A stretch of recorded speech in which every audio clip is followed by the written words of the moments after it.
I don't like girls. And personally, for us, I like Dick. What? I didn't make this shit.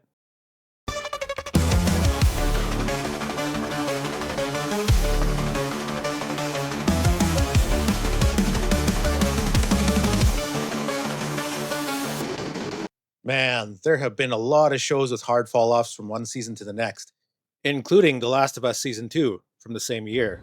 I'm gonna be a dad. But Stranger Things Season 5 is trying its damnedest to stand out in that category, tanking the legacy of what used to be one of the best shows out there in the process.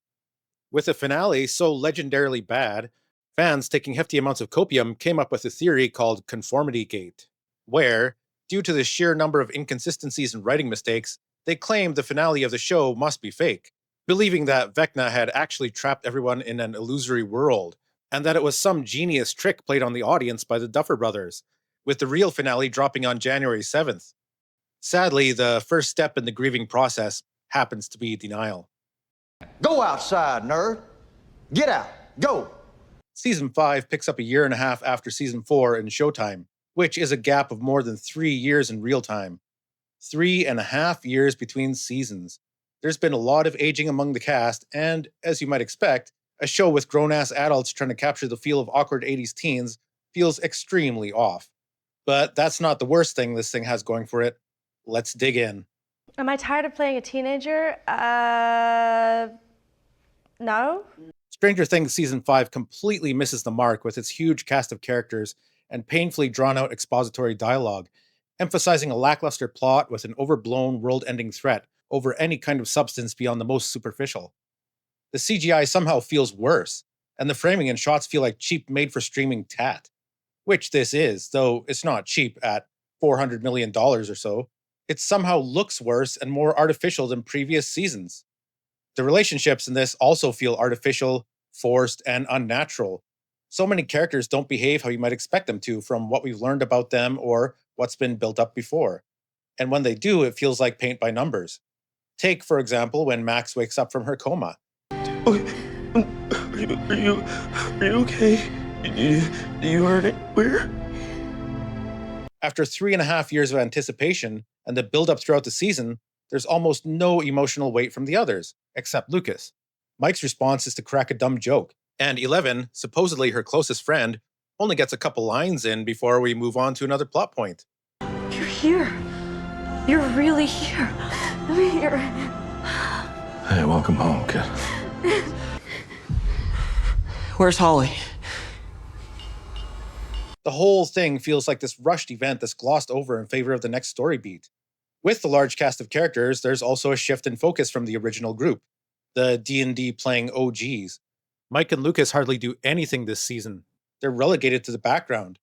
The core characters the show started off with are mostly ignored, in favor of others who are previously side characters, like Robin and her relationship drama, while she figures out nearly everything for the team. And so when the antenna is close enough to the radio waves, the signal comes through clear as day. But if you're too far away... Static. Basically, it's about these POWs, right? And they're stuck in a barracks just like this one, and they need to escape. So they dig these tunnels, and they call their tunnels Tom, Dick, and Harry, which would look a heck of a lot like a coma. No wonder the doctors are so clueless. Max was never in a coma. She was in a trance. Or Holly and her long, drawn-out time in Camazotz, aka Henry's prison. Mike's little sister has way more screen time than him, and it feels like Lucas's little sister does more in the show than he does. It's laughable. I'd rather learn about wormholes than apologize to Tina and help you all save dipshit Derek. Sorry. Time's up. Nancy is something approaching Rambo, a gun-toting badass leading the way with deadshot aim.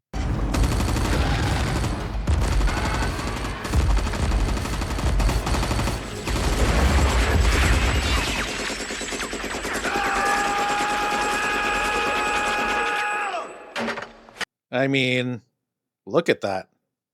And she bitches out the men constantly.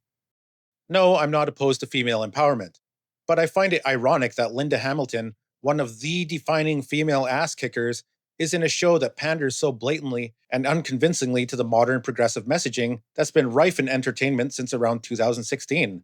I've known for a while now, me and Nance, we're never really in the cards. You know, she's independent. She's got to get out there and...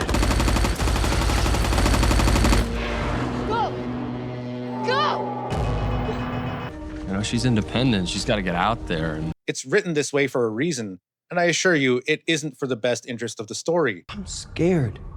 Nancy, okay? I'm really scared. Which one of us is bait? I am. Mike's mom goes toe-to-toe with a Demogorgon with a broken bottle that somehow hurts it more than bullets, takes an insane amount of damage, and survives, while her husband is laid out nearby like the good-for-nothing man he is. Holly is now a main character with special psychic abilities and even outwits Max while bossing her around. It's really annoying. Where are you going? I have an idea. What idea? I'll show you when we're closer. Holly! You said you wanted to go back. Well, we're going back. And 11 is moody and dour, bitching out Hopper while looking like some kind of Giga Chad. I could beat the time, reset it. You're tired, you're gonna injure yourself. Reset it. All while casually disposing of enemies or doing anything the plot requires at the moment with her stupid outstretched arms. This pose got old in like season 2.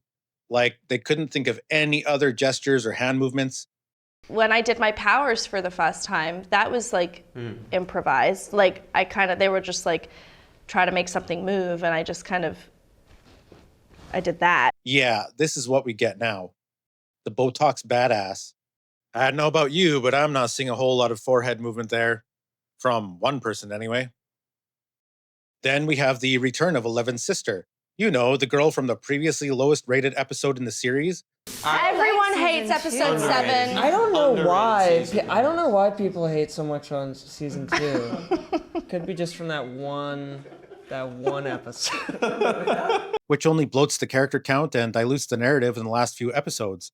Now here she is, encouraging 11 to off herself because of the potential danger she poses if the wrong people get their hands on her. In reality, it feels like a cheap attempt by the Duffer Brothers to drum up more artificial tension. Something this season is full of. Actually, the acting all around this season is pretty dire. I think the main child actors, who aged out long ago, have gotten so much worse than when they were kids. All of them. But especially Millie Bobby Brown. She can't act for shit. She was bad in Electric State, but here she's truly awful. And then there's the writing. Oh boy. It feels so formulaic. The structure essentially consists of expository dialogue, where the characters explain a plan to death, implement said plans, which we've already heard in detail, then maybe talk about some feelings, and rinse and repeat. That could work. Yeah, but that'll just take time. My plan is faster, bolder, better. And of course, the things the show focuses on is the stuff of least interest. Do I give a shit about Robin and her relationship issues? Fuck no. I don't even care about Nancy and Jonathan's breakup before we die scene, because nobody died. And also, Nancy doesn't choose either Steve or Jonathan after all the buildup in previous seasons.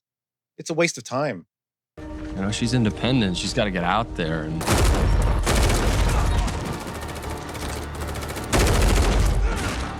There are no stakes in the show. Max is back and she's no longer blind. Mike's mom doesn't die after this. She's walking around and speaking perfectly, no worries. Everybody has insane plot armor. Things don't feel threatening at all. And there are so many stupid moments. Like how Max missed her chance at escape from Henry's realm the first time, but when she gets her second chance, stops and hangs around with Holly for so friggin' long, you're wondering if she actually wants to get out. There's zero urgency. Or when Nancy and Jonathan are exposed to the exotic matter that melts everything around them, and presumably did the same to some unfortunate soldiers, but does absolutely nothing to them or their clothing. Is this thing heat-based or not? Wouldn't this stuff be molten? It's supposedly an energy source powerful enough to maintain the wormhole between the upside down and the abyss, powerful enough to alter the world around it at a molecular level, but conveniently not the humans directly beneath it. Is it like a reverse neutrino bomb that doesn't affect organic matter? Or how about when the world is about to end, with another dimension about to smash into the earth through a wormhole, like imminently? If this is all correct, we have to get 2,000 feet in the air, find our way into the abyss, free Holly and the kids, and kill Vecna all before our worlds merge. And if my theory's right, he's gonna move worlds tonight. And Will decides it's the right time to have a big coming out party. like girls. I get the story reasoning behind it, that it's the secret Vecna's holding over him to curtail his power or something. But holy shit, this could have been done differently or at a more opportune time. And why is the entire town there? Wouldn't this be more emotionally satisfying if it were just his mom and brother or closest friends? But you've got people he's never even interacted with. It comes across as self-centered and performative. Again, there's no rush or urgency while another dimension is about to slam into the earth, destroying everything. It undercuts any momentum or stakes that the show might have had. Just brain-dead writing. I don't have anything against LGBT people, but the amount it's pushed in this season just comes across as yet another woke message-pushing exercise, undercutting what could have been stronger storytelling if different characters and themes were focused on and given the time they deserved. I think we probably spent longer writing that scene than any other scene. You're hinging your entire show, the resolution for defeating the big bad villain, on the sexual proclivities of a teenage boy? Keep in mind, this is during the 80s. I can tell you the reaction to this wouldn't have gone down as pictured here. I know, I was there. This was the height of the AIDS panic. Nobody was coming out to large groups of empathetic people, especially not teenagers. There would have been a lot of F words thrown around, and I don't mean fuck. Anyway, after seeing the finale, I can tell you that this moment was entirely unnecessary. Will interrupts Vecna through their connection during his fight with Eleven at a crucial moment, kind of paralyzing him. What Will being gay had to do with that? Nothing. Any explanation would have sufficed, or none at all. He was just digging deep to influence Vecna. This could have been accomplished any number of ways, including him acknowledging his sexuality since the Duffers were so hell-bent on it, maybe through the mental connection with Vecna in the final battle as it was happening. But no, they stopped the entire show as the world is about to end for a scene that's almost as long as the end battle with the Mind Flayer. This kind of wokery is the worst of Hollywood virtue signaling that's destroyed so many franchises and any hope for good, grounded stories without preaching and pandering. Don't believe me when I say the writing in this show was hindered by the woke emphasis? Well, in the Duffer Brothers' own words, quote, "This is something we've been building toward for 9 years." The Duffer Brothers didn't seem to have much of a clue about what they were doing, but they did make sure to write a 7-minute-long coming-out scene that killed the momentum of the show right before the final battle. People are sick to death of messages being rubbed in their face and franchises being subverted for political messaging. You know why Minecraft did so well this year? Because they gave the fans what they wanted. It's that simple. How has this ever been difficult to understand? We've sort of oriented so much of season 5 around Will and his character growth. The world-ending threat, the Mind Flayer, turns out to be a video game boss fight, complete with weak points while Nancy tanks and the others DPS. Oh, and there are no Demogorgons in sight, in their home realm. Yeah, that's convenient. The Duffer Brothers recently responded to this criticism, and others, because of all the complaints from fans. Their answer as to the missing Demogorgons was, mainly, it's just that Vecna was not expecting this sneak attack on his home turf.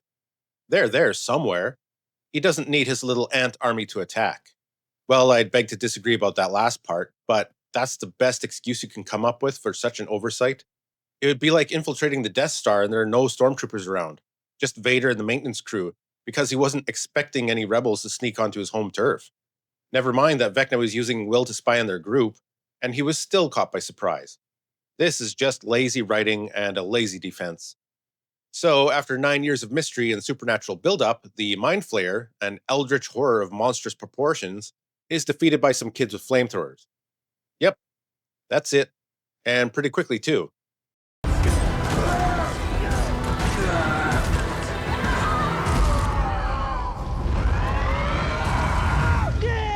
Vecna is defeated relatively early on in the episode, so that feels anticlimactic. No major characters die or even get wounded, so again, the stakes don't feel real. And the episode drags on for ages with multiple epilogues that wrap up the characters' stories and indicate what they've been up to over the last 18 months after the big fight.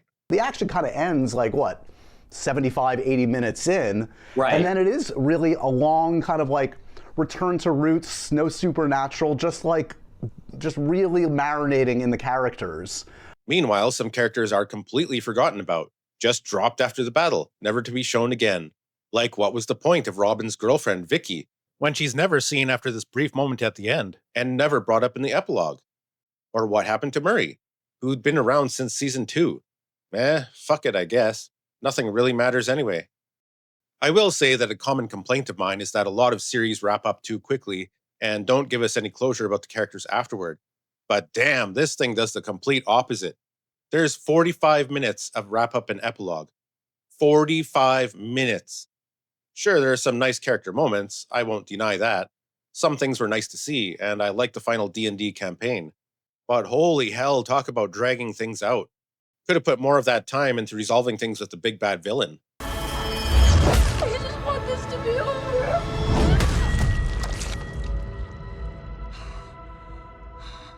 Stranger Things Season 5 does so much damage to the show, it tarnishes the entire series. It's Game of Thrones Season 8 levels of destruction. What started as an awesome take on 80s nostalgia with a cool psychic supernatural adventure goes out like a total punk, drowned in lazy writing and Hollywood hackery. How many shows have had finales so bad the fans were convinced it was fake? That's an achievement in itself. You hate to see it, but after 9 years and 5 seasons, Stranger Things felt like so many others. Lackluster acting, worse CGI than before, plot holes and logical inconsistencies, virtue signaling, exposition dumps, and so on. A sad end to a once great show. But I don't understand. I know. But you will. One day you will.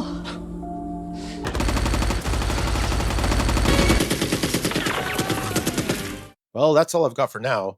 Let me know what you think in the comments. If you made it this far, thanks for watching. I appreciate it.